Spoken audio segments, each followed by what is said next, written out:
sommes aujourd'hui dimanche 24 et donc nous recevons la visite d'un homme de Dieu, un apôtre.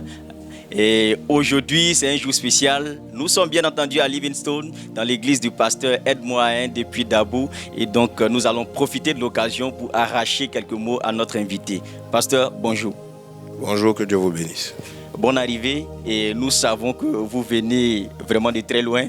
Et aujourd'hui est un jour dédié au culte de louange et d'adoration. Et donc c'est vous qui allez avoir la lourde charge donc de donner le message de ce jour. Quels sont déjà, ce à quoi on doit s'attendre véritablement. Ok, merci pour cette parole. Alors déjà, je salue tout le monde et puis je bénis Dieu pour cette opportunité. Que Dieu bénisse son serviteur, le pasteur Arien. Et puis toute l'équipe qui travaille ici de Livingstone. Alors, on va passer un moment de communion fraternelle ensemble. Moi, je suis aussi de Dabou. J'ai fait l'œuvre ici à Dabou. J'ai été ici à Dabou avec le pasteur. On se connaît depuis longtemps, avant même qu'il commence à être pasteur. Et j'ai une histoire avec Dabou. Donc, pour moi, déjà, c'est un retour sur une terre que j'ai connue. Et puis, bien évidemment, on s'attend au Seigneur. On pense qu'on va vivre des moments forts ce matin. Dans la présence de Dieu. Amen. Amen. Et l'homme de Dieu a dit que vous venez de très loin. Vous venez d'où exactement? Alors, moi, je vis à Washington, aux États-Unis. Donc, j'ai fait le déplacement pour une série de programmes en Côte d'Ivoire, à Abidjan notamment. Et puis, par la grâce de Dieu, même quand j'étais encore aux États-Unis, on avait échangé, on avait parlé de se rencontrer après toutes ces années. Voilà, parce que ça remonte à une dizaine d'années. Quand même qu'on s'est connus, on a commencé les choses ici, tout ça. Et cette église, moi j'ai vu cette église aussi naître, j'ai vu l'embryon de cette église. Je pense que j'ai été peut-être le premier organisé avec lui, un programme de prière ici, dans cette maison. Et il m'avait dit, il faut que ma maison devienne une église. C'est ce qu'il disait tout le temps. Et on avait organisé ça ensemble, j'ai prêché ici, on venait ici faire des prières, des réunions, tout ça. Et puis, je pense que c'était l'embryon de ce que c'est devenu aujourd'hui. Voilà. Donc, c'est ça l'apostolat aussi. Voilà. Donc, que Dieu soit béni. En tout cas, on vient voir ce qu'on a semé, on voit l'évolution. Et moi, je suis bien béni de ce que je vois. Ok. Vous allez dire un petit mot à l'endroit du pasteur Edmond et de l'église qu'il dirige. Alors, qu'est-ce que je vais dire du pasteur Edmond? Une seule chose. C'est qu'elle a soifé de Dieu. J'ai connu quelqu'un avec une grande soif. Je me rappelle, souvent, il quittait Dabou. Pour qu'on se rencontre à Abidjan, il venait chez moi à la maison pour parler de situation, pour parler de l'œuvre de Dieu. Il voulait comprendre comment il pouvait y arriver à ce qu'il est aujourd'hui. Quel conseil je pourrais lui donner, puisque j'étais un peu comme un dévancier pour lui. Comment faire? Il venait télécharger des enseignements, prendre des choses. Mais il avait cette soif, cette passion. Et il ne s'est pas limité, je vais dire, il cherchait partout, il pouvait trouver. C'est un assoiffé de Dieu. Voilà, c'est un assoiffé de Dieu. Il est authentique dans sa foi. Et je pense qu'aujourd'hui, ce qu'on voit aujourd'hui, c'est le produit de la foi d'un homme qui a décidé d'embrasser une destinée que Dieu avait tracée devant lui. C'est ce que je peux dire. En tout cas, il est béni. Et on est venu vraiment pour reconnaître tout ce qui est en train de se faire. Et puis apporter ce qu'on peut apporter. Que Dieu bénisse Livingstone. Et que Dieu bénisse toute l'assemblée qui est ici. Vous êtes déjà bénis au nom de Jésus. Parce que celui qui est au devant de cette œuvre, il a une histoire avec le Seigneur. Je peux dire beaucoup de choses sur lui. Je l'ai connu, il n'était pas pasteur. On s'est connus, il traversait des situations qui n'étaient pas évidentes. Mais il avait le regard fixé sur Dieu. Dieu l'a gardé. Aujourd'hui, ce n'est pas le fruit du hasard. C'est ce que je peux dire. Que Dieu bénisse son serviteur. Amen. Amen.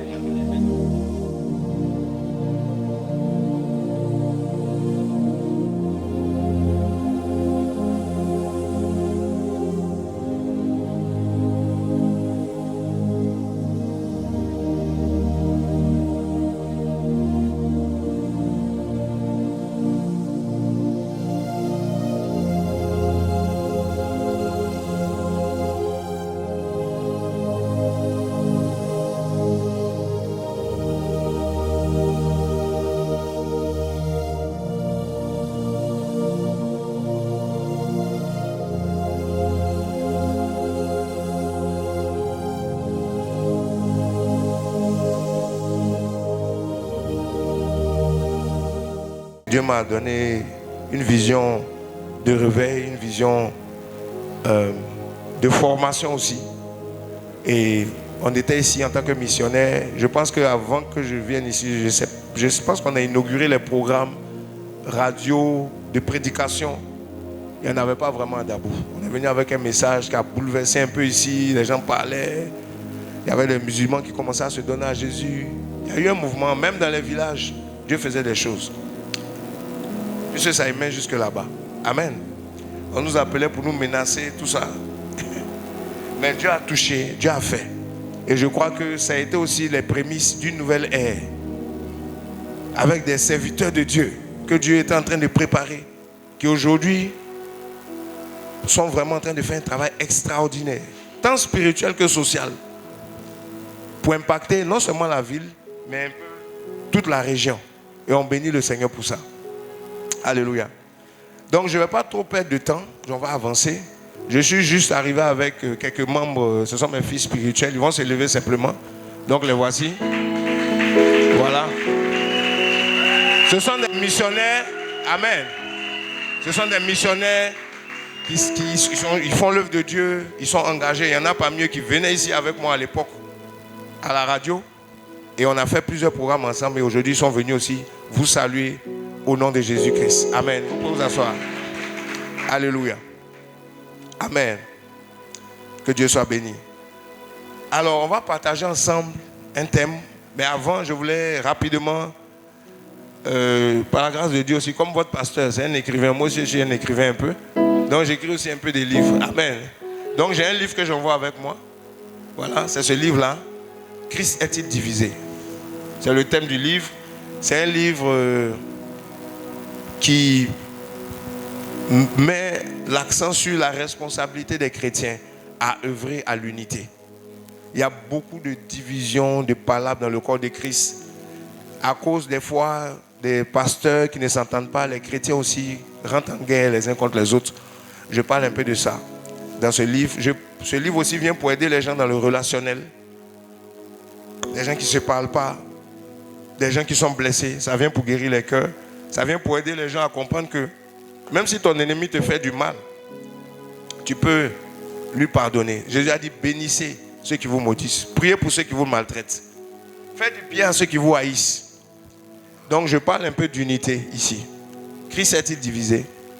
Si tu vis des situations où tu as du mal avec les membres de ta famille, ton couple, ou même tu as eu un problème dans une église, ce livre peut t'aider à surmonter la situation. Amen. C'est un livre spirituel qui aide l'âme. Et puis aussi, c'est un livre social. Parce que ça œuvre à la cohésion entre les gens. Donc, c'est un livre qui n'est pas seulement... C'est vrai qu'il cible les chrétiens, mais il peut aussi aider quelqu'un qui n'est pas chrétien à mieux avoir une relation avec les gens de son entourage. Ça parle de paix, ça parle de cohésion, ça parle du cœur de Dieu. Jésus a une vision d'unité pour l'Église. Vous savez, rapidement, tu peux avoir des grands dons spirituels, des grandes grâces. Mais si dans ton cœur, tu as la semence de la division, tu n'iras nulle part. La Bible dit que tout royaume divisé contre lui-même ne peut pas subsister. Et toute maison divisée entre elle-même ne peut pas rester. Une église qui est divisée ne peut pas tenir. Si tu es affecté dans ton cœur, malgré les bénédictions, l'argent que tu as, un jour tu vas t'effondrer. Amen. Donc c'est vraiment un livre de restauration, d'interpellation des chrétiens. À souvent ne pas te mettre du mauvais côté de l'histoire. Où tu entends quelque chose qui s'est passé, c'est toi qui vas rapporter. C'est toi qui vas diviser. Tu vas parler du pasteur parce que tu as entendu quelque chose. Tu vas parler de la sœur parce que tu connais. Au lieu de chercher à réparer, toi tu cherches à s'aimer un buzz. À cause du buzz aujourd'hui, beaucoup de chrétiens sont devenus acteurs de division. On t'envoie la photo, tu ne sais même pas c'est quoi. Tu n'as pas prié, Dieu t'a rien dit. Tu prends, voilà, j'ai vu. Toi aussi, il faut voir. Tu as vu, non? C'est pas ce qu'il te disait. Le pasteur, là, la fervente de Dieu, là. Et puis vous êtes partis comme ça, dans une œuvre de destruction massive. Vous allez commencer à critiquer, murmurer des choses que vous ne savez pas. Peut-être au moment où tu critiques sur cette photo, la personne s'est déjà repentie, elle a changé, Dieu lui a pardonné. Te voilà en train de mentir sur quelqu'un qui est en paix avec Dieu. Ce livre nous aide. Amen. Donc, vous pouvez, il y a quelques exemplaires, je pense que Si vous en avez besoin, il y a les bien-aimés. Le pasteur va nous expliquer comment ça peut se passer. Amen. Donc c'est ce que je voulais vous présenter. Amen. Vous pouvez l'avoir en version papier. On va vous communiquer le prix tout à l'heure, vous allez voir ça. Mais vous pouvez aussi l'avoir gratuitement. Moi je prêche un peu la gratuité. Vous avez reçu gratuitement, donné quoi? Donc il y a une version gratuite qui est téléchargeable en ligne. Vous allez sur notre site internet. Je pense qu'on pourra vous donner les informations après. Et si vous ne pouvez pas peut-être prendre la version papier, vous avez des smartphones ou bien des tablettes, vous pouvez télécharger gratuitement. Amen. Je parle de entrer dans sa destinée par le surnaturel. Amen. Est-ce que vous aimez ce thème? On est dans le livre, n'est-ce pas, de Jérémie chapitre 1, verset 4. Jérémie chapitre 1, à partir du verset 4, je crois jusqu'au verset 10. Amen. Alléluia. Aujourd'hui, je vais parler un peu de destinée. Amen. Un peu. Je vais parler un peu de destinée. Je vais parler un peu de ce que c'est que la destinée. Ça sera mon intro. Mais je ne vais pas m'attarder dessus. C'est juste pour qu'on sache un peu. Mais après, je touche plus comment entrer dans sa destinée par le surnaturel. C'est le thème, n'est-ce pas? Donc, on lit rapidement.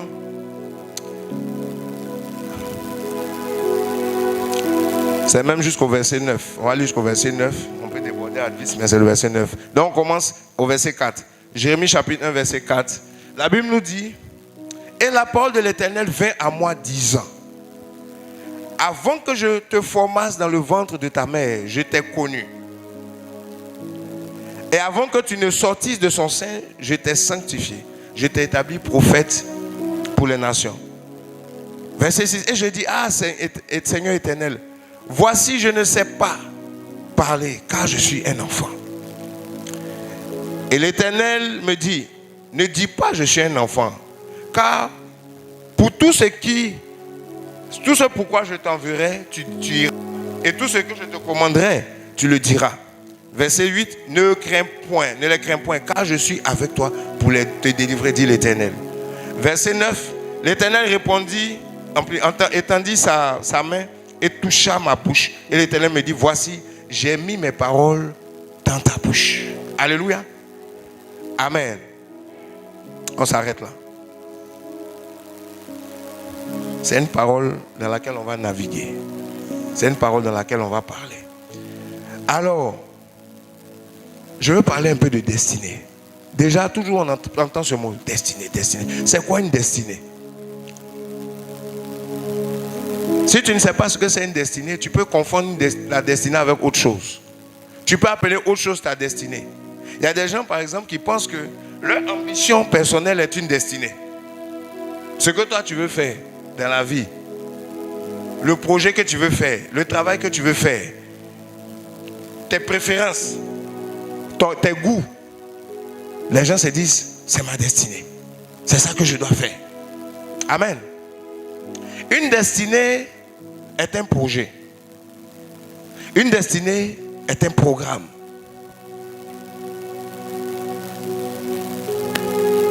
Qui ne vient pas de la personne à qui cette destinée a été allouée, mais qui vient plutôt de celui qui est l'auteur, le créateur de la vie de cette personne. Amen. La destinée ne vient pas de l'homme, la destinée vient de Dieu. Alléluia. La destinée ne vient pas de toi, la destinée vient de Dieu. La destinée, ce n'est pas ton ambition de vouloir faire de l'agriculture ou de vouloir faire du marketing. Tu aimes ça, tu as des capacités pour ça, mais ce n'est pas forcément que c'est ta destinée.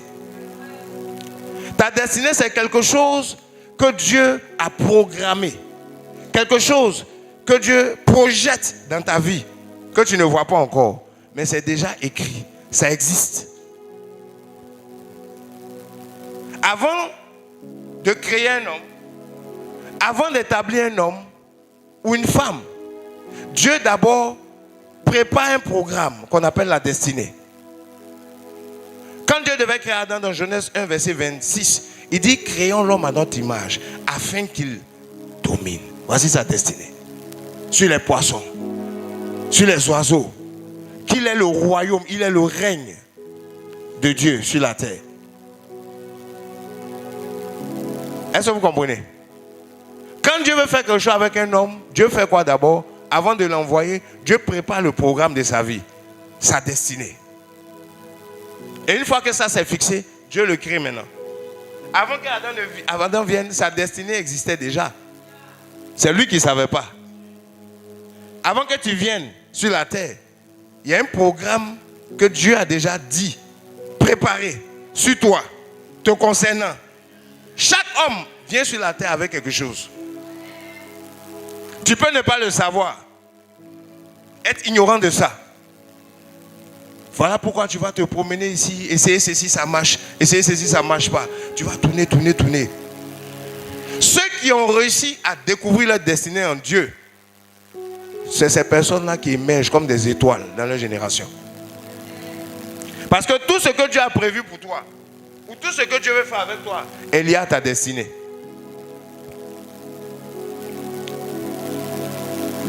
Aller à l'église chaque dimanche, tu peux être très assidu. Si tu ne connais pas ta destinée, ça ne changera rien.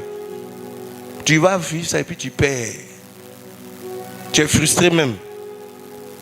Ça fait 10 ans que j'ai prié. Pourquoi ça ne change pas? Tu ne connais pas ta destinée. Tu n'as pas accès au programme qui régit ta vie. C'est en fonction de ta destinée que Dieu te met avec une femme. C'est en fonction de ta destinée que Dieu te met avec un homme. C'est en fonction de ta destinée que Dieu te donne du travail. C'est en fonction de ta destinée que Dieu te fait habiter dans une ville. La destinée, c'est la clé de ton existence. Quand vous priez, cherchez à connaître votre destinée. Quand vous avez une relation avec Dieu, ne cherchez pas à ce que Dieu vous donne l'argent. Un homme qui connaît sa destinée a plus d'influence qu'un homme qui a de l'argent. Un homme qui connaît sa destinée a plus d'efficacité dans la vie que quelqu'un qui connaît beaucoup de gens. Parce qu'il a une vision. Il a un objectif. Jésus disait, je sais d'où je viens et je sais où je vais. Avant qu'il ne naisse, les gens avaient parlé de lui. Sa destinée avait été relâchée dans l'esprit. Un fils nous est né. La Vierge deviendra enceinte. La domination reposera sur son épaule. On l'appellera admirable conseiller, Dieu puissant, prince de paix. Sa destinée était relâchée. Donc il connaissait son programme quand il venait. Jésus ne pouvait pas rester simplement un charpentier. Il savait que c'était temporaire. Quand tu connais ta destinée, là où les gens se battent, tu ne te bats pas. Tu peux dire, mon temps est arrivé. Je quitte ici maintenant. Quand tu connais ta destinée, tu connais le timing de ta vie. Quand une saison s'annonce, tu es sensible. Parce que tu connais ta destinée. Tu connais ta vie. Tu sais que là, je suis un corridor. Je ne peux plus rester ici. Vous savez, quand Dieu te donne le programme de ta destinée, comme Dieu l'a fait pour Abraham, il dit, quitte ton pays, quitte ta patrie. Tu as été ici 75 ans. Il y a autre chose que je vais faire toi ailleurs. Les gens disent, mais pourquoi tu t'en vas? Tu es riche ici. Tu as tout ici. Restons ici. Il dit, non. Il y a quelque chose que vous ne voyez pas. Il y a quelque chose que vous n'avez pas entendu. On dit, la parole de Dieu vient à Jérémie. Il dit, avant que je te formasse, avant que tu ne viennes sur cette terre, j'avais déjà un programme pour toi. Tu es né dans une famille. On dit dans cette famille, voici la condition des gens. Ils ne se marient pas, ils ne réussissent pas, et ils ne prient pas. Mais toi, sur ta vie, la Bible dit, avant que je t'eusse formé, avant que tu ne viennes ici, j'avais déjà dit une parole. J'avais déjà dit, je vais te dire quelque chose. Si ta famille ne sait pas, un jour, ça va sortir. Jérémie ne savait pas que lui, sur sa vie, il y avait une destinée. Dieu lui dit, lui révèle. Il dit, avant que tu viennes ici, ta maman ne connaît pas ta destinée. Ton papa connaît. Vous avez vos habitudes familiales. Mais celui qui t'a créé, il a un programme pour toi. Quand tu trouves ça, on ne peut pas t'arrêter. Quand tu trouves ça, c'est pour ça que je dis, entrer dans sa destinée par le surnaturel. Pourquoi? Parce que la destinée ne vient pas de la terre. Ce n'est pas naturel. Quand on te regarde et on voit ce que Dieu veut faire, ça ne se ressemble pas. Mais pourtant, il y a un lien. Alléluia. Il y a un lien. On te regarde, tu n'as pas les moyens. On te regarde, tu es bizarre. On te regarde, tu n'as pas un éclat, ni beauté pour attirer les regards, comme Jésus. Quand tu le regardais, tu pourrais le négliger. Dans Ésaïe 53, on dit, il ressemble à un homme dont on détourne les regards. Mais c'est lui qui a attiré le monde à lui. En lui, il y avait quelque chose. Ce n'était pas extérieur, il y avait une grâce. Il dit, lorsque je serai élevé comme le serpent de Moïse, j'attirerai des hommes à moi. Pourtant, quand tu les regardes, ils ne ressemblent pas à l'argent. Tu les regardes, il est né dans un mangeoire. Il y a des gens qui sont nés dans des mangeoires de moutons. Ils sont nés dans des conditions vraiment très modestes. Mais la chose que Dieu a mis en toi dépasse ta condition. Oh, je te dis quelque chose. Si tu connais ta destinée, tout ce qui t'arrive est un avantage pour ta vie. Alléluia. Dieu peut te faire passer en prison, comme Joseph. Et tu vas rencontrer un homme de ta destinée. Votre pasteur est un témoignage de ça. Il passe en prison, il rencontre des gens de sa destinée. Quand il sort différent de comme il est rentré. La manière dont tu es rentré dans ce problème, c'est pas comme ça que tu en sortiras. Alléluia. Amen. Est-ce que tu es là? Entrer dans sa destinée. La destinée, c'est ce programme-là. Le diable ne connaît pas ton programme. C'est caché aux yeux des sorciers. Ils peuvent savoir qu'il y a une étoile. Les rois mages sont venus. Il y a une étoile, on vient voir, il y a quelque chose. Mais les détails, ils ne connaissent pas. Toi, tu sais où tu vas. Identifie ta destinée. La plus grande chose que je veux te dire, que tu dois rechercher, c'est de connaître ta destinée. Tout homme que Dieu prépare, il y a une destinée qui accompagne sa vie. Tout être humain a une destinée. Tu peux être chrétien, tu peux ne pas être chrétien. Tout homme, personne ne vient sur la terre ici au hasard. La difficulté, c'est que les gens ignorent leur destinée. Le peuple périt par manque de quoi? Connaissance. Tu ne vois pas, tu ne connais pas, donc tu ne sais pas. Ta destinée existe. C'est dans les studios de l'éternité. C'est là-bas qu'on trouve ça. Il faut voyager, quitte ici. Amen. Quitte ici. Quand tu pries, ne viens pas dire Seigneur, donne-moi l'argent. Tu as vu mon problème, tu as vu ceci, je suis malade. Prier pour les maladies, pour les besoins, c'est le plus petit niveau de prière. Est-ce que vous me comprenez? Je vais te choquer un peu. Quand Jésus priait, il ne priait pas pour avoir l'argent. Il priait pour connaître les détails de son programme sur terre. Les apôtres, c'est ce qu'ils cherchaient. Les prophètes, c'est ce qu'ils cherchaient. Quelles sont les époques? Seigneur, tu veux faire quoi dans ma génération avec moi? Je suis né dans cette famille, pourquoi? Moi, c'est comme ça que je suis devenu chrétien. Je ne connaissais pas tous ces principes. Mais j'ai dit, Seigneur, pourquoi je suis comme je suis? Pourquoi je suis né dans cette famille? Quel est le but de ma vie? Je ne savais pas que... C'est une curiosité. Dieu a mis ça et j'ai commencé à chercher. Je ne priais pas pour que Dieu me donne quelque chose. Je priais pour connaître le but de mon existence, la destinée de ma vie. J'ai prié comme ça, je recevrai jusqu'à un jour. One day, j'étais encore païen. Si tu es chrétien, encore bien plus forte raison, un païen. Je ne connaissais pas Dieu. Et cette nuit-là, je donne ça toujours. J'étais avec une de mes copines. Nous tous aussi, on aimait femme. Une copine. Alléluia. On était la nuit ensemble. Tout ce que vous savez qu'on fait là, on a fini de faire tout ça. Et puis, ça faisait 2 semaines que j'avais demandé à Dieu, c'est quoi le programme de ma vie? Si tu as quelque chose que toi tu as prévu, au-delà de mes ambitions, montre-moi. Et cette nuit-là, le Seigneur est rentré dans ma chambre. Des péchés, d'impudicité, de fornication. Il est rentré là. L'atmosphère a changé. C'était la nuit. Je me suis réveillé. Elle aussi s'est réveillée. Elle sentait qu'il y avait quelque chose qui était là. Mais elle ne voyait rien. Moi aussi, je sentais qu'il y avait quelque chose qui était là. Et j'ai été foudroyé par terre. Et il y a la voix qui a commencé à me parler. Je suis ton créateur. Ça fait quelques semaines, tu m'as appelé. Aujourd'hui, je viens dans ta vie. Je suis saint. Je suis pur. Et je suis précieux. Il faut connaître la valeur de qui je suis. Est-ce que tu vas m'accepter comme le maître absolu de ta vie? C'est la question qu'il m'a posée. Et puis il m'attend. Ah, j'ai jamais entendu ça. J'ai jamais vu ça. J'ai tremblé sur moi. La fille, elle me parlait. Qu'est-ce que tu as? Je ne l'entendais plus. J'étais connecté sur un autre réseau. Mes oreilles étaient ouvertes. J'étais dans l'éternité. J'étais en train de naviguer. Je ne savais pas qu'on pouvait parler avec un Dieu qui n'est pas fait d'échecs, qui existe. Qui peut se déplacer quand quelqu'un l'invoque. Il dit, invoque-moi au jour de la détresse, je te répondrai. Ce n'est pas une histoire, c'est la réalité. C'est comme ça que je l'ai rencontré. Je suis pas allé dans une église.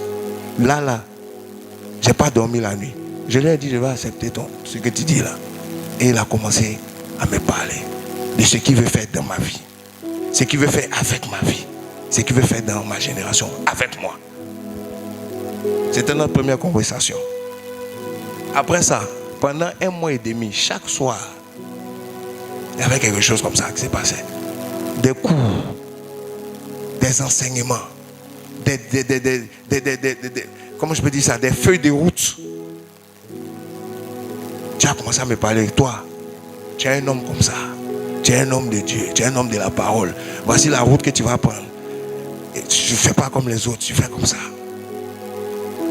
Ça a récalibré ma vie. Dans mes projets, dans mes objectifs. J'ai compris que si tu comprends ta destinée, tu sais comment t'orienter professionnellement. Si tu comprends ta destinée, tu sais comment tu vas te marier. Dans ça, là, mon mariage est sorti. Tout est sorti dedans. Il m'a dit, cette fille avec qui tu es, il faut arrêter avec elle. J'ai dit, mais je l'aime cette femme. Et je l'aimais vraiment. Tu peux la changer et puis on marche ensemble. Il dit, c'est vrai, mais elle n'est pas compatible avec ta destinée. Elle ne marche pas avec ce que je vais faire avec toi. Elle te plaît, c'est vrai. Mais dans le programme que j'ai pour toi, elle est très inutile. Elle risque de compromettre ça. Il faut la laisser. C'est là que j'ai découvert que Dieu n'est pas émotionnel comme nous. Je l'aime. Ce n'est pas de ça qu'il s'agit. Tu peux aimer le poison, le sorcier même de ta destinée, c'est lui que tu aimes.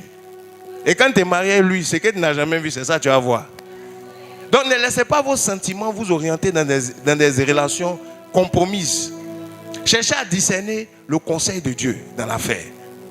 Si vous êtes déjà marié, il n'y a pas de souci. Dieu vous prend dans votre condition. Mais si tu n'es pas encore marié, que tu m'écoutes, ne choisis pas une relation dans la chair. Parce que tu aimes, parce que tu es émotionnel. C'est vrai que c'est important, mais ce n'est pas ça qui est déterminant d'abord. La première des choses, c'est connaître à quoi Dieu t'appelle, à quoi Dieu te programme. Alléluia. Donc, il lui dit, avant que je t'eusse formé, je te connaissais. Dans le sein de ta mère. Et il dit quoi? Je t'ai sanctifié. Il dit quoi? Je t'ai établi pour les nations. Est-ce que vous êtes là? Alléluia. Donc l'appel de Jérémie n'a pas commencé quand il est venu. Et puis les gens ont commencé à l'acclamer. Je vous dis, quand vous voyez des hommes de Dieu là, ou bien des gens que Dieu utilise dans un domaine ou dans un autre, pas forcément des gens de Dieu, même dans la société, des gens qui ont une destinée vraiment, enfin qui ont eu un impact. Ça n'a pas commencé quand les gens ont commencé à reconnaître ça chez eux. Ça existait depuis. Dieu avait mis ça en eux. Fais de ta destinée ta priorité. Quand tu pries, ne cherche pas ce que Dieu donne.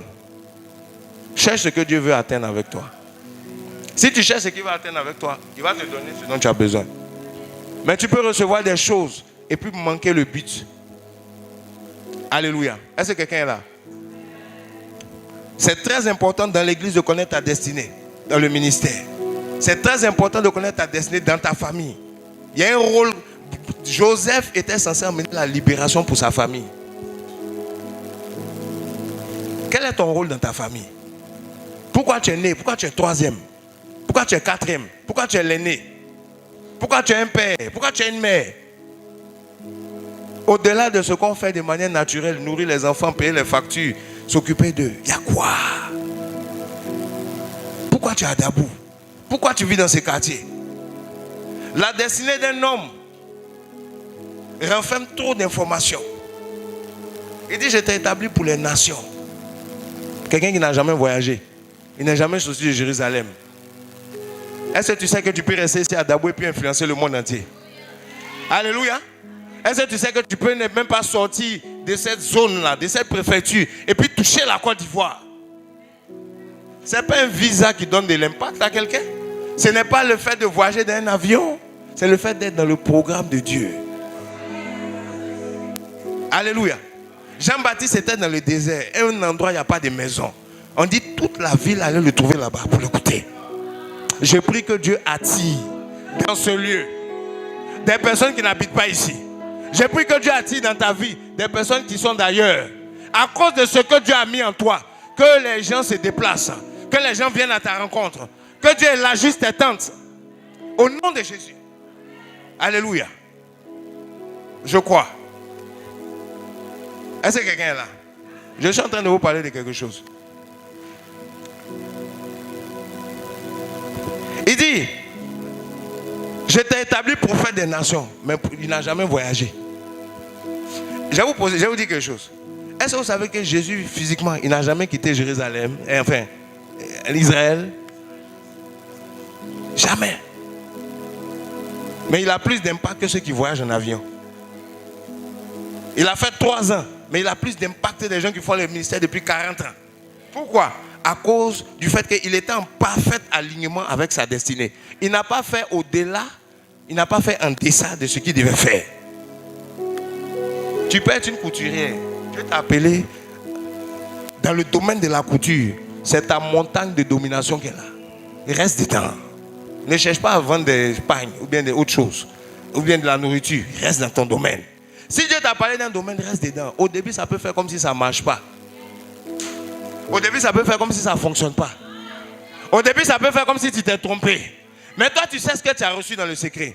Je vais vous dire quelque chose. Ce n'est pas la manière dont les gens voient ce que tu as reçu qui compte. C'est entre Dieu et toi. Là, Jérémie est en train de parler avec Dieu, il n'y a personne. Moi, quand je parlais avec Dieu, j'étais dans ma chambre. Même la personne qui était à côté de moi, Dieu a rendu ça tellement privé qu'elle n'a rien entendu. Il y a des choses que Dieu ne dira pas à ton pasteur pour toi. Non. Ta maman même peut ne pas voir ça. Mais toi, il y a quelque chose qui résonne dans ton esprit. Chaque matin, c'est comme une alarme. Ça sonne. Ting, ting. Fais ça. On peut ne pas te comprendre. On peut des fois même te challenger. Dieu peut faire exprès, mais que les gens vont commencer à critiquer. Jacob a critiqué les rêves de Joseph. Il dit, tu veux dire quoi, petit? Que toi, tu comprends les choses. Tu as vu la lune. Donne-moi et puis ta maman, on doit se soumettre à toi. Tu es impoli, hein? C'est comme ça qu'on lui a parlé. Oh, Dieu lui avait parlé. C'est frère, toi, c'est toi le rêveur. C'est toi qui as une destinée. Tu es le dernier, fais attention. Hein? On peut te parler comme ça. Mais un jour est venu, ses parents, ses frères se prosternèrent. Selon ce qu'il avait vu. Un libérateur. Un homme d'influence. Il est passé par des prisons. On a menti sur lui. Oh, il a failli tomber dans le péché. Mais il s'est conservé pur. Il a fui, il a laissé son vêtement. Vaut mieux avoir une mauvaise réputation, mais garder mon intégrité. Garder mon dépôt pour la destinée. Regarde, sanctifie-toi. Ne laisse pas le péché devenir ton mode de vie. Quelque chose qui tue la destinée des gens, c'est que le péché souvent vient et le péché enveloppe si facilement. La Bible dit. Les tentations, parce que tu vis des difficultés, quelqu'un va venir te proposer quelque chose de facile. Le chemin de la destinée n'est pas un chemin facile. Jésus dit que le chemin que lui il est venu nous montrer dans Matthieu 7 est un chemin resserré. Matthieu 7, 13. Un chemin resserré, une route étroite, très peu empreinte. Regardez le parcours de Jésus. Tu vis des difficultés. Ne regarde pas ce que tu vis d'abord, regarde ce que Dieu a mis en toi. Alléluia. Est-ce que quelqu'un est là? Et il a commencé à dire lui-même, quand Dieu lui montre le secret, que tu vas aller dans les nations, il dit, mais Seigneur, je ne sais pas parler, je suis un enfant. Je vais te dire quelque chose. Ne pas savoir faire quelque chose, être en sous-capacité, c'est pas ça qui est important. Parce que c'est Dieu qui rend les gens capables.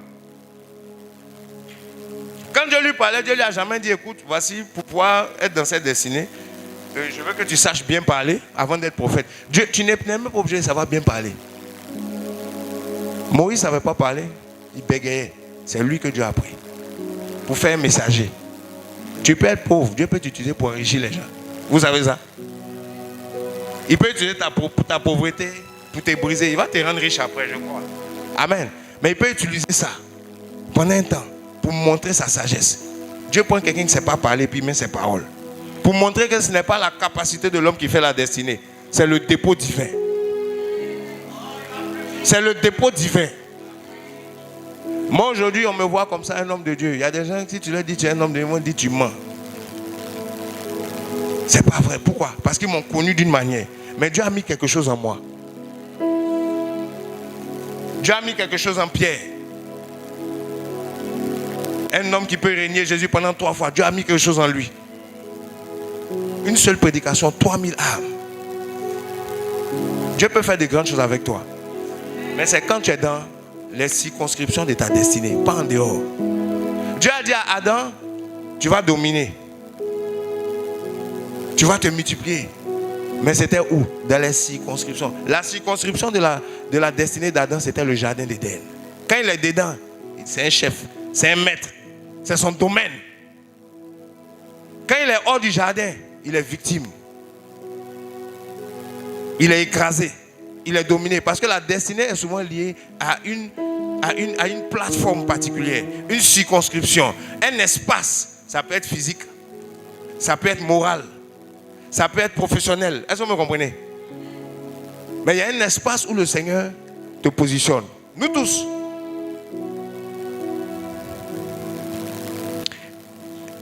Et il dit, je ne sais pas parler. L'Éternel lui dit, ne dis pas, je suis un enfant.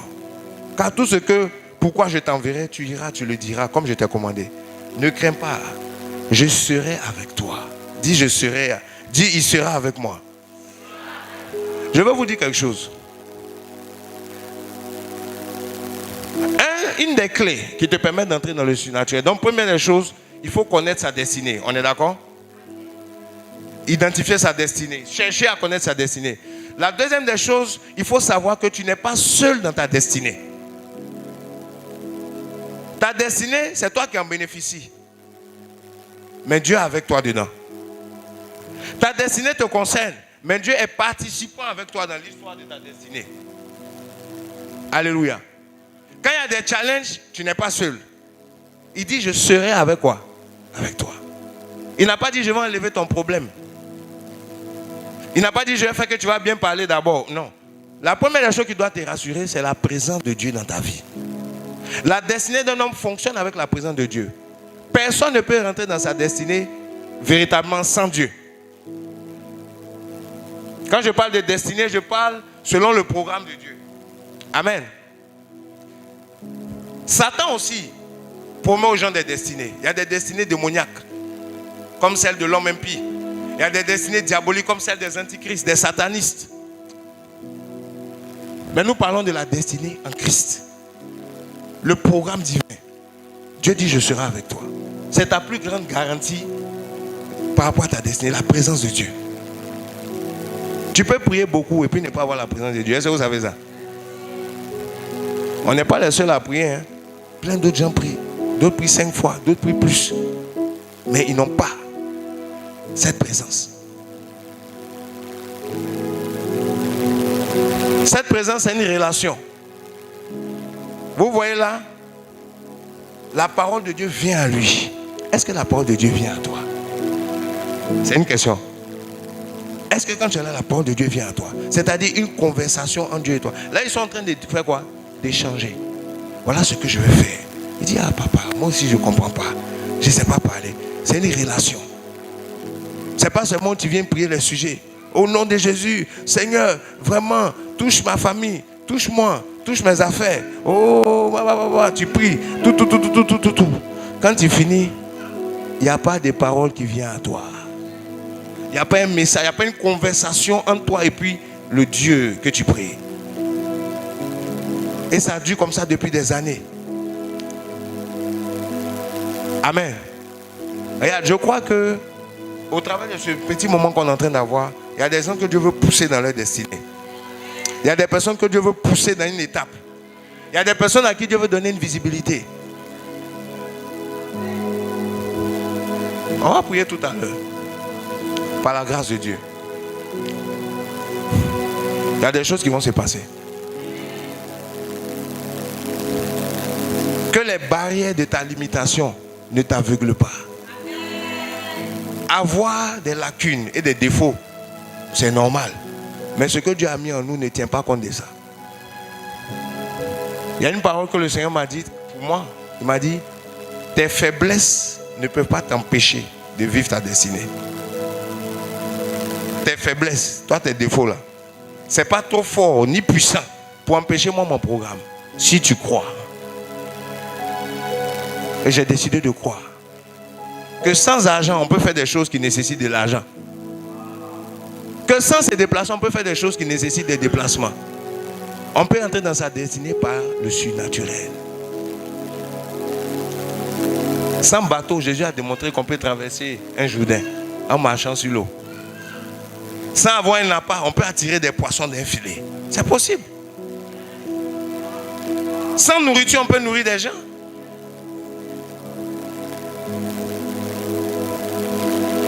Sans remplir certains critères naturels, on peut vivre des choses naturelles par le surnaturel. C'est pour ça que la Bible dit que la course n'appartient pas au plus agile. La victoire au plus fort.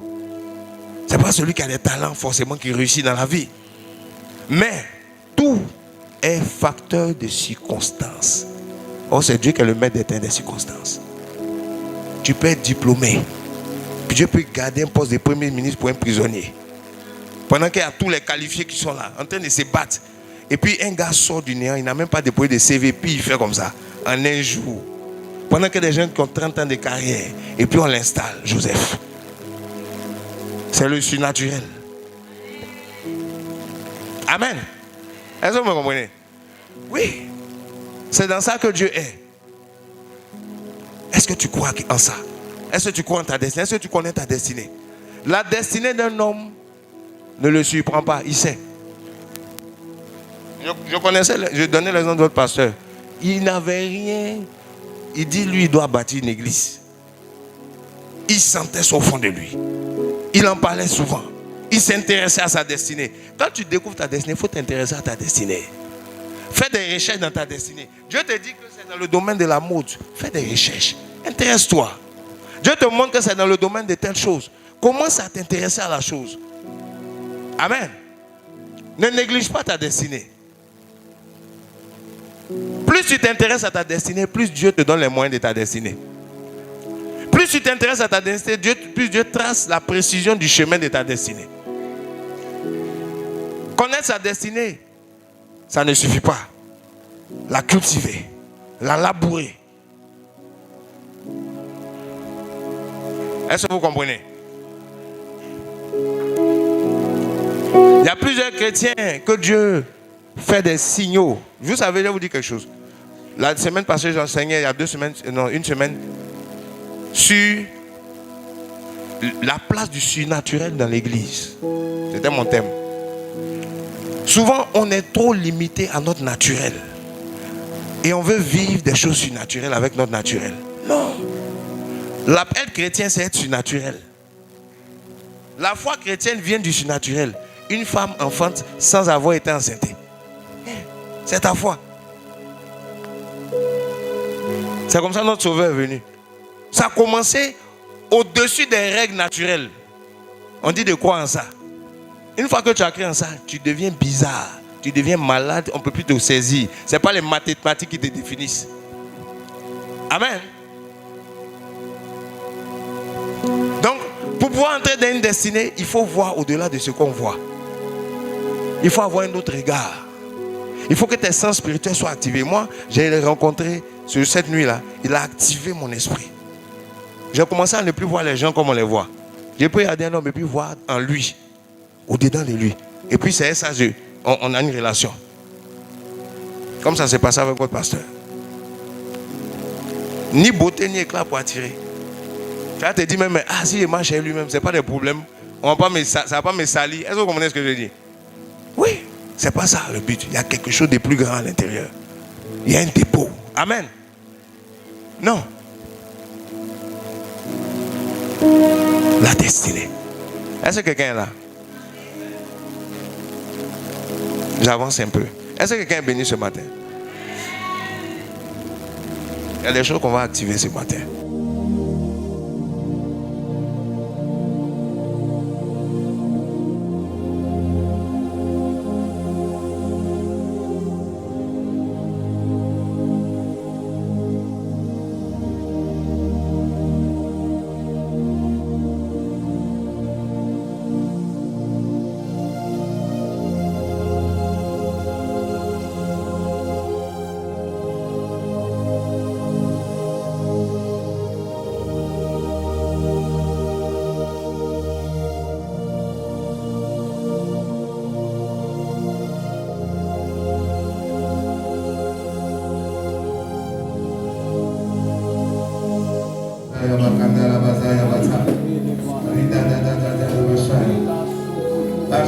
Lâche la vie de cette personne. Couchez-la là. C'est ta délivrance aujourd'hui. Dieu t'aime. Il te lâche. Il va quitter ta vie. Alléluia. Cette personne, continue les chants. Jouez doucement. On est dans le. Comment je peux dire ça? On est dans notre laboratoire. On est en train d'opérer.